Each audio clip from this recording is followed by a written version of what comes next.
பெண்களாக தெரியாதுப்பா. த்ரிஷா மட்டும்தான் பெண்ணு. தமிழ்நாட்டில் வந்து த்ரிஷா மட்டும்தான் பெண்ணு. மற்ற யாருமே பெண்கள் கிடையாது. இஷ்டத்துக்கும் அவங்க பேசுவாங்க.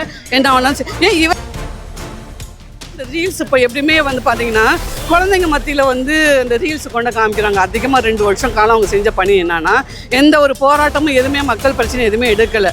ஓன்லி அந்த ரீல்ஸ் வந்து காலேஜ் பிள்ளைங்கள்ட்ட பள்ளிக்கூட குழந்தைங்கள்ட்ட எப்படி கொண்டு சேர்க்கறது பார்த்துக்கிறேன்.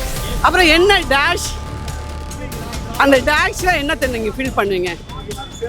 இதெல்லாம் வந்து ஒரு சிஎம், ஒரு முதலமைச்சர் பேசுகிற பேச்சா? அதெல்லாம் அசிங்கமா இல்லை? புதிய தாவேக அரசு பார்த்தீங்கன்னா பட்ஜெட் தாக்கல் பண்ணியிருக்காங்க. அந்த பட்ஜெட்டில் பார்த்தீங்கன்னா என்னென்ன சிறப்புகள் இருக்குக்கா? பெயர் மாற்றம், அதை தவிர ஸ்டிக்கர் மட்டும்தான் மாற்றியிருக்காங்க. மற்ற எந்த ஒரு மாற்றமே இல்லை. சொன்னாங்க நிறையா நாங்கள் மாற்றத்தை கொண்டு வருவோம். நாங்களும் ரொம்ப எதிர்பார்த்தோம். நானும் விஜய் ரசிகை தான். அதனால் ரொம்ப எதிர்பார்த்தேன். சரி நிறைய திட்டங்கள் கொண்டு வருவார், நம்ம பார்ப்போம் அப்படின்னு சொல்லிட்டு. ஆனால் பார்த்தா அந்த ஸ்டிக்கர் மட்டும்தான் மாற்றிருக்காங்க. மாற்றம் வெற்றியை தவிர மற்ற எந்த ஒரு மாற்றமே இல்லை. வெற்றி இந்த ஸ்டிக்கர் மட்டும்தான் மாற்றிருக்காங்க. ஸ்டிக்கர்னா எப்படிக்கா? திமுக கொண்டு வர அந்த திட்டத்தை அவங்க பேர் மாற்றி அப்படியே கொண்டு வராங்க. ஆமாம், அதே தான். திமுக மட்டும் இல்லை, அம்மையார் ஜெயலலிதா அவங்க கொண்டு வந்ததையும் திமுக கொண்டு வந்ததையுமே ரெண்டுமே ஸ்டிக்கர் மட்டும் வெற்றி தமிழகம் அப்படின்ற ஸ்டிக்கர் மட்டும் மாற்றிருக்காங்க. வந்து வேறு எந்த ஒரு மாற்றமும் கிடையாது. இந்த பட்ஜெட்டில் பார்த்தீங்கன்னா அவங்க அறிவிச்ச 2500 ப்ளஸ் சூப்பர் 6 6 சிலிண்டர் ஃப்ரீன்னு சொல்லியிருக்காங்க. அப்புறம் அந்த அண்ணன் சீர் மாமன் சீர்லாம் சொல்லியிருக்காங்க. அது என்ன இடம் பெற்றிருக்குங்களாக்கா?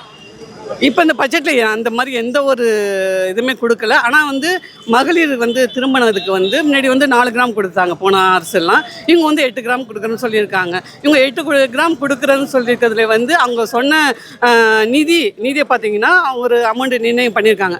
அந்த அமௌண்ட்டில் வந்து எவ்வளோ திருமணம் நடந்தால் அவங்க கொடுக்க முடியும்னா 80,000 திருமணம் நடந்தால் மட்டும்தான் கொடுக்க முடியும். மற்ற திருமணம்லாம் நடந்தால் கொடுப்பாங்களா கொடுக்க மாட்டாங்களா அப்படின்ற கேள்வி எனக்கு எழுது. அதனால் வந்து இது எல்லாமே ஒரு கண் துடைப்பு தான். மாமன் சீர், தாய் மாமன் சீர், தமிழக மக்கள் வந்து தாய் மாமன் சீர் வாங்க முடியாத அளவுக்கு கேவலமாக இருக்காங்களா அப்படின்ற ஒரு கேள்வி எழுது. அதிலே பார்த்தீங்கன்னா ஒரு கிராம் வந்து இன்றைக்கி வந்து 13,000 சில்ல விற்கிது. ஆனால் இவங்க எவ்வளோக்கு கொள்முதல் பண்ணுறாங்கன்னா 5,750 ரூபாய் நம்ம கொள்முதல் பண்ணுறாங்க. அப்போ எந்த மாதிரியான தங்கத்தை அவங்க கொடுக்குறாங்கன்னு நம்ம வந்து சிந்திச்சு பிடிக்க முடியுது. ஒரு தகரத்தில் கொஞ்சம் பூசி கொடுப்பாங்கல்ல, அந்த மாதிரி கலந்த மாதிரி வரும்னு சொல்லி அதான் கலந்த கொஞ்சம் லைட்டாக அப்படியே பூசி வடிவேல் காம இது சொன்ன போனால் லைட்டாக பூசியும் பூசாமையும் அப்படின்ற மாதிரி ஒரு இதை கொடுக்குறாங்க அப்படின்றது நம்ம தெரிஞ்சுக்க முடியுது. இதை நம்பிய மக்கள், வாக்கு செலுத்தின மக்களும் தான் வருத்தப்படணும். இந்த மாதிரி ஒரு முதல்வரை நம்ம தேர்ந்தெடுத்துருக்கோம் அப்படின்றது. 3 மாத தாவேக ஆட்சி எப்படிக்கா இருக்குது? தாவேக ஆட்சி போன ஆட்சியை விட படு மோசமாக தான் இருக்குதுன்னு நான் சொல்ல முடியும்.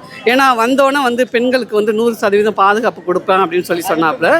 ஆனால் இதுவரையும் எந்த ஒரு பாதுகாப்பும் இல்லை. சிங்கப்பெண் படை அமைச்சிருக்காங்க, அது சொல்லிட்டாங்கப்பா. அந்த ரீல்ஸில் கொடுத்தாங்க, சிங்கப்பெண் படையை நாங்கள் ஆரம்பிச்சிட்டோன்னு ஒரு ரீல்ஸ் ஒன்று தான் பார்த்தேன். அதுக்கப்புறமும் வந்து சிங்கப்பெண் அறிவிச்ச அன்னைக்கே ஒரு காவல்துறை அதிகாரியோட செயினை அறுத்துட்டு போயிட்டாங்க.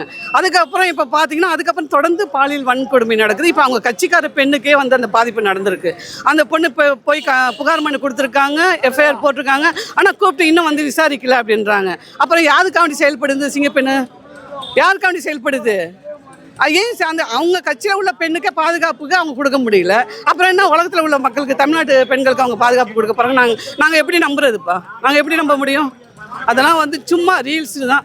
ரீல்ஸ்லேயே வந்து இந்த 5 ஆண்டு காலத்தையும் ஓட்டிடலாம் அப்படின்னு முடிவு பண்ணியிருக்காங்க. ஒரு அமைச்சரை பாருங்கள், அந்த தூத்துக்குடியில் வந்து கேள்வி கேட்குறாங்க. ஸ்ரீநாத் அவரை கேள்வி கேட்குறாங்க. அவர் என்ன கேட்குறா, நீ இங்கே கேட்காத, திருச்செந்தூரில் கேட்குறாங்களாம், நீ தூத்துக்குடி பிரச்சனை தூத்துக்குடியில் வந்து கேளு அப்படின்றாரு. இப்படியாப்பட்ட அமைச்சரை இந்த நாடு வந்து தேர்வு பண்ணியிருக்கு அப்படின்னா வெக்கப்படுறது வந்து தமிழ்நாட்டு மக்கள் தான் ஒழிய வேறு ஒன்றும் சொல்கிறதுக்கு ஒன்றும் கிடையாது. எவ்வளோ பண்ணாலும் மக்கள் வந்து எங்கள் அண்ணன், எங்கள் விஜய்ன்னு தான் சொல்கிறாங்க. இந்த போக்கு எப்படிக்கா இருக்குது?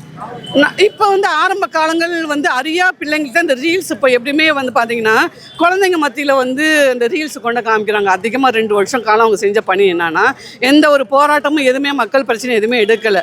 ஓன்லி அந்த ரீல்ஸ் வந்து காலேஜ் பிள்ளைங்கள்ட்ட பள்ளிக்கூட குழந்தைங்கள்ட்ட எப்படி கொண்டு சேர்க்கறது மட்டும் செஞ்சுருக்காங்க. போராட்டம் பண்ணியிருக்காங்களே, ஒரு 3 நாளைக்கு முன்னாடி பார்த்தீங்கன்னா உதயநிதியை கைது பண்ணதுக்கோசரம் போராட்டம் பண்ணியிருக்காங்க.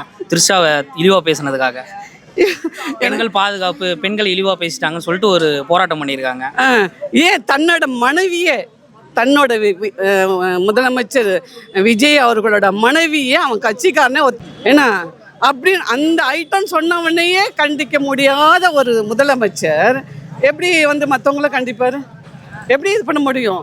இது அசிங்கமாக இல்லை? அது எப்படி சொல்கிறேன்னு தெரில, எனக்கு ஒரு மாதிரி வருது வார்த்தைகள். தன்னோட மனைவி 27 வருஷம் தன்னோட குடும்பம் நடத்துனவ, அந்த பெண்ணை வந்து ஒருத்தன் சொல்கிறான் கட்சிக்காரன் நீ ஒரு ஐட்டம் அப்படின்னு சொல்கிறான். அதை கண்டிச்சாரா? ஏன் கண்டிக்கல? அப்படி கண்டிக்காத ஒரு நபர் இன்னொரு திரைப்பட நடிகையே வந்து பேசிட்டாரு, அவர் பேசலன்னு சொல்கிறாரு, அது வேணான்னு தெரியல. ஆனால் அப்படி பேசிட்டாரு, அதனால அவரை வந்து கைது பண்ணணும்னு சொல்கிறீங்களே, இது எந்த மாதிரியான அரசியல்?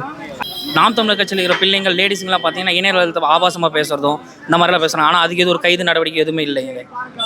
நாம் தமிழர் கட்சி பிள்ளைங்களுக்கு தெரியும், அதுதான் சொல்கிறேன். அது அவங்களுக்கு பெண்களாக தெரியாதுப்பா. த்ரிஷா மட்டும்தான் பெண்ணு தமிழ்நாட்டில் வந்து, த்ரிஷா மட்டும்தான் பெண்ணு, மற்ற யாருமே பெண்கள் கிடையாது. இஷ்டத்துக்கும் அவங்க பேசுவாங்க, என்ன ஆனாலும். ஏன் இவரே சொல்கிறாரு அது ஒரு ஒர்த்து இல்லை, அது ஒரு அந்த அந்த பிரச்சனை வந்து விவாகரத்து பிரச்சனை நடக்குதுன்னு சொல்லி கேட்கும்போது அது ஒரு ஒர்த்து இல்லை, அது நான் பார்த்துக்கிறேன்.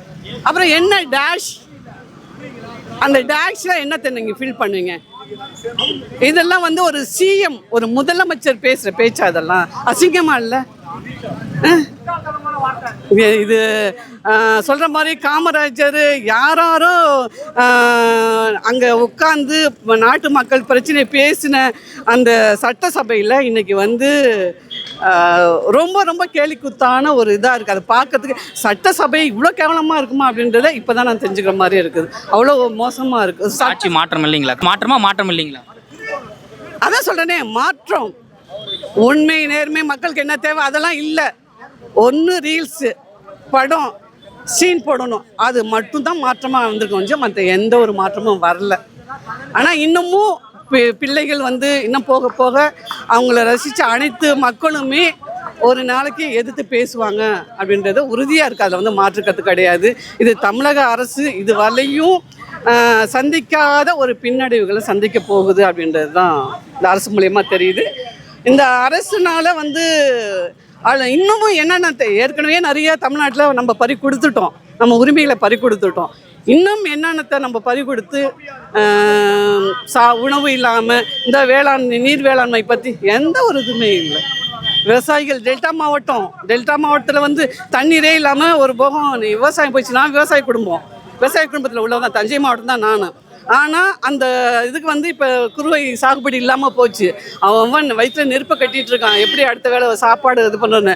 ஆனால் இவங்களுக்கு அதை பற்றிலாம் கவலை கிடையாது. ஒன்லி ரீல்ஸை போட்டுட்டு அந்த ஒரு சீன் ஒரு கிரியேட் பண்ணிவிட்டு ரீல்ஸ் மூலயமா மக்களுக்கு நாங்கள் இதை செஞ்சிடும், முடிஞ்சு போச்சு, அவ்வளோதான் அவங்களோட அரசியல்.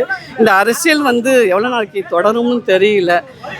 இதெல்லாம் அவங்க மாற்றிக்கணும். ஒரு சட்டசபை நாகரிகம்னு ஒன்று இருக்குது. அந்த நாகரிகம்னா நம்மளோட முன்னோர்கள் எப்படி சட்டசபையில் வாதாடினாங்க பண்ணாங்க, அதெல்லாம் பார்த்து அட்லீஸ்ட் அதாவது பார்த்தாது இவங்க திருந்தணும் அப்படின்றத நான் வேண்டுகொள்கிறேன். அவ்வளோதான்.